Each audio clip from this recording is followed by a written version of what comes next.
Let's find out how it's like to live in Las Vegas of Asia.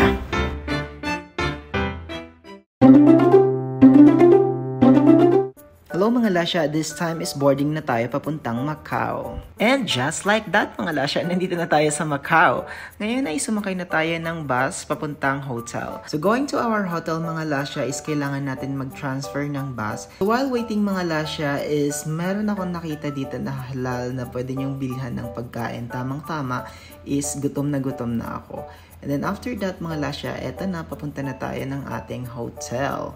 So, eto mga Lasha, tapos na tayo nag-check-in. Eto, i-room tour ko kayo. Hindi ko na-video yung kaninang nag-check-in tayo dun sa reception dahil I'm so pagod mga Lasha. So, eto, bigyan ko kayo ng quick room tour. Napakaliit lang ng ating room mga Lasha. So, eto, meron tayo ditong pa-tissue, meron din tayong 2 tubig, electric kettle, telepono, tapos ito yung ating bed, and ito yung ating washroom. Napakasad lang dahil wala silang bidet dito. So, ang gagawin natin dyan mga Lasya is yung empty bottle. So, this is me, si Hagardo Versosa. So, yan mga Lasya, and napakaliit lang talaga ng espasyo ng ating hotel mga Lasya. So, dumako naman tayo mga Lasya dito sa paliguan. So, ganito yung kanilang paliguan mga Lasya. Ganyan. So, merong body wash doon mga Lasya, and meron din tayong handle dito, and yung towels doon. I'm starting my day exploring this city by walk. So, yun mga Lasya, mag-i-start na tayo ng ating Macau escapade. Macau Museum, ruins of St. Paul, Senado Square, and many other historical landmarks is just a few minutes walk from my hotel. So I decided to walk na lang mga Lasya para ma-enjoy ko na rin ang paglalakad dito sa Macau. Macau was a Portuguese territory until 1999. It reflects a mix of cultural influences and have earned its nickname Las Vegas of Asia.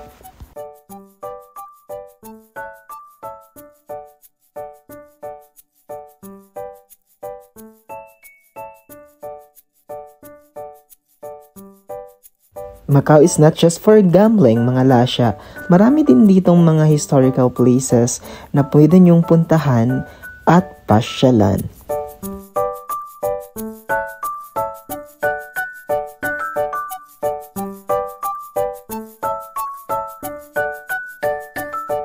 Dito sa ruins mga Lasya, buhay na buhay din to paggabi dahil marami din ang tumatambay dito.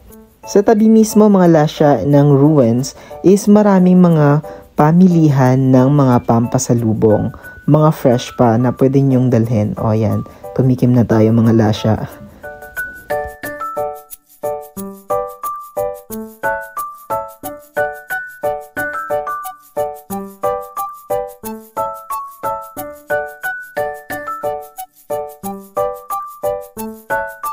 So, ito tayo mga Lasya, mag-i-explore tayo ng Macau. Yan. So, dito mga Lasya, ang daming pamimilhan ng pampasalubong dito sa area na to. So, lakad lang to mga Lasya, malapit lang din ito doon sa ruins. Yan, tinikman natin itong, actually, ang daming pumipila dito mga Lasya, dahil sikat daw itong ice cream na to. So, bumili tayo dito, tinikman natin ang kanilang ice cream. Yan. Tayo ng ice cream mga Lasya dahil it's 26 degrees here in Macau. Pero kailangan natin ng pag-ice cream dahil pinagtapulisan na tayo mga Lasya. So yun mga Lasya, pagkatapos natin kumain ng ice cream at umupo tayo ng pinaka-slight lang naman. So continue pa rin Lasya ang ating paglalakad dito sa Macau para ma-explore natin itong city na ito. So yun, marami tayong nakuhang mga pictures dito mga Lasya para sa ating other social medias account. Yun, so mga Lasya, yan tayo. O, diba, aura-aura lang muna. Yun. Grandes Roma mga Lasya.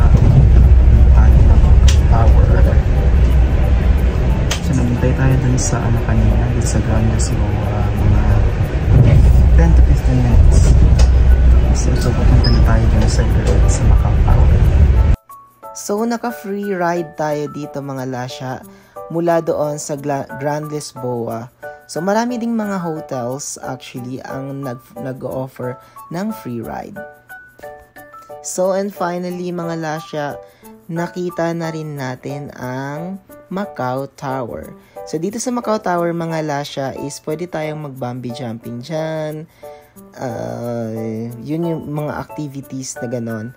So extreme yun, hindi ko trinay. So pumunta lang ako dito para makita lang ang tower na yun. Sa tabi niya meron ding hotel mga lasya. So ito yung kuha to mga lasya doon sa taas ng mall mismo doon sa Macau Tower. Nasa bus tayo mga lasya papunta ng Panda. This time mga lasya pumunta tayo ng Panda Pavilion. Galing natin ng Macau Tower. Tapos ngayon pupunta tayo dito sa Panda Pavilion.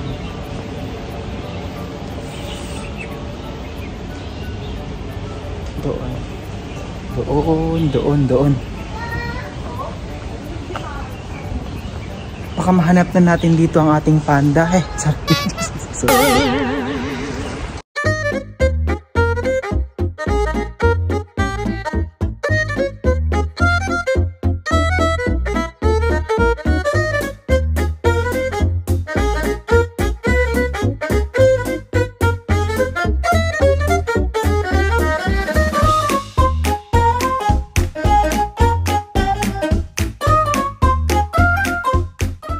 And yun na nga mga lasya, nakita na natin ang ating panda. So nandito na tayo, nakakita na tayo mga lasya ng totoong panda. Yun. Kumakain mga lasya ng bamboo. Itong panda na nakita ko. Yun siya mga lasya, oh. Nag-i-enjoy siya ng kanyang bamboo na kinakain. Grabe. So yun. Si panda. Pabusog panda. At ngayon ay dumako naman tayo mga lasya sa kabilang side ng Panda Pavilion. And nakakita tayo dito ng souvenir shop. And of course, bida ang panda dito mga lasya. O, diba? So, panda dito, panda doon. So, nandito tayo mga lasya sa transport dito sa Macau. Napanda na tayo ng hotel. Napagod ako for today. Itong person. So, kailangan dapat pag bumiyahe kayo sa kanilang public transport, meron kayong points dahil ihulog nyo lang yun or either meron kayong application nila tapos magbabayad kayo to QR.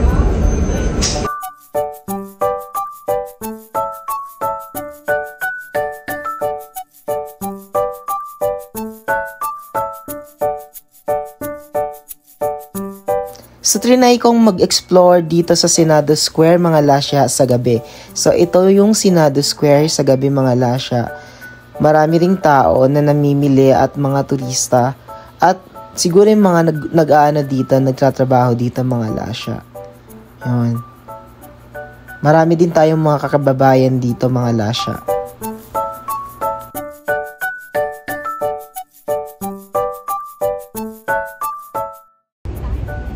Asya, nandito pa rin tayo ngayon sa Macau. So ngayon ko lang pinuntahan itong Londoner dito sa Cotai Strip. So magkatabi-tabi lang lahat. Nandito sa Londoner, tapos pupunta tayo dun sa kabila, Venetian, Parisian, at saka sa Studio City.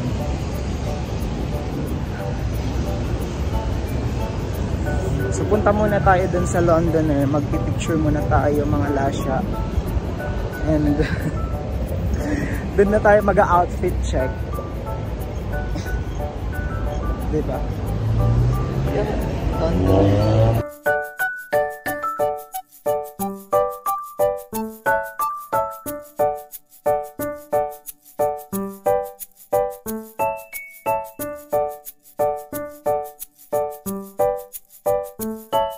Matapos natin doon sa Londoner mga lasya, is lumipat na tayo dito kaagad sa Venetian. Dahil, explore natin to. Yun. So, ito yung Venetian mga lasya. Ang linis, diba? So, nasa unahan niya naman ang Parisian. So, speaking of Parisian mga lasya, is nandito naman tayo ngayon sa Parisian. Yan. So, ito yung replica ng Eiffel Tower. After natin dito mga lasya sa Parisian, pupunta na tayo ng Studio City. Studio City.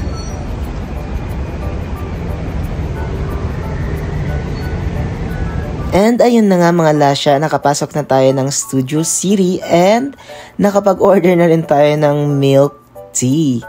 Yan, ang sarap actually ng milk tea na to mga lasya. So tumambay muna tayo dito sa parang actually umiikot-ikot itong naupuan natin. So habang umiinom tayo ng milk tea. So maganda dito sa Studio City mga lasya. Although, hindi naman tayo gumawa ng nag-gambling or pero lumibot-libot lang tayo dito. Actually, kumain lang ako dito. Yan. So, patay oras. At dahil nagutom tayo mga lasya sa kakalibot dito sa Kota Strip, ayun na nga, kumain na nga tayo mga lasya dito sa loob ng Studio City mga lasya. So, ito lang mga lasya ang aking in-order. So, para medyo safe naman. Dahil nga is bawal tayong kumain ng pork. So, seafood ang loob nito mga lasya ng kinain natin. Yan, kumain tayo. May rice din. And, napamukbang tayo dito mga lasya ng very, very light. At, yun nga, yun, no? Ang sarap ng kain ni Noy Kitchenero. Yun na yun. So, trinatry din nating mga lasya, mag-chopstick kahit hindi tayo marunong. Challenging lang talaga mga lasya dahil yung kanin, medyo mahirap siyang kunin ng chopstick. Ewan ko ba kung bakit gumamit ako ng chopstick, meron naman tayo ditong disposable na kutsara.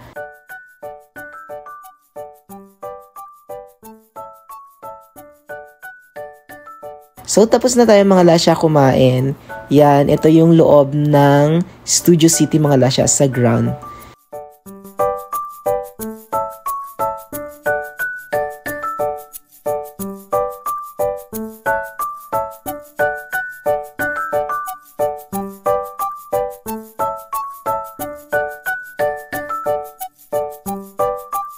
Sa ating last day mga lasya is pinuntahan na natin itong Macau Museum.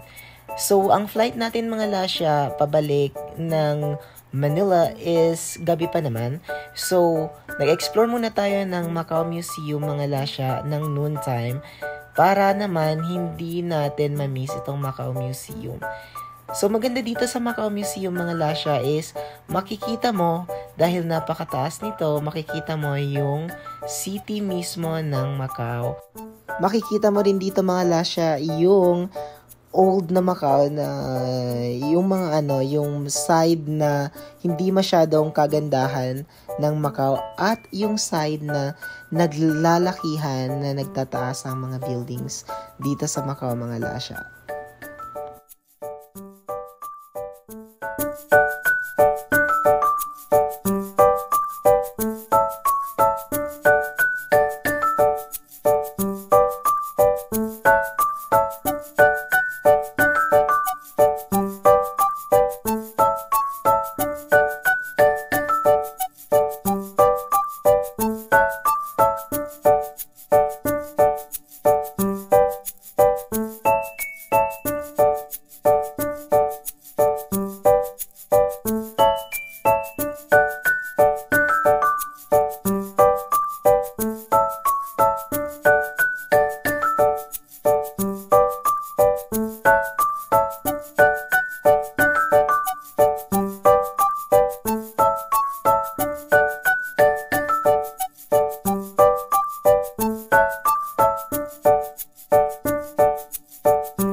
today is our flight going to Macau.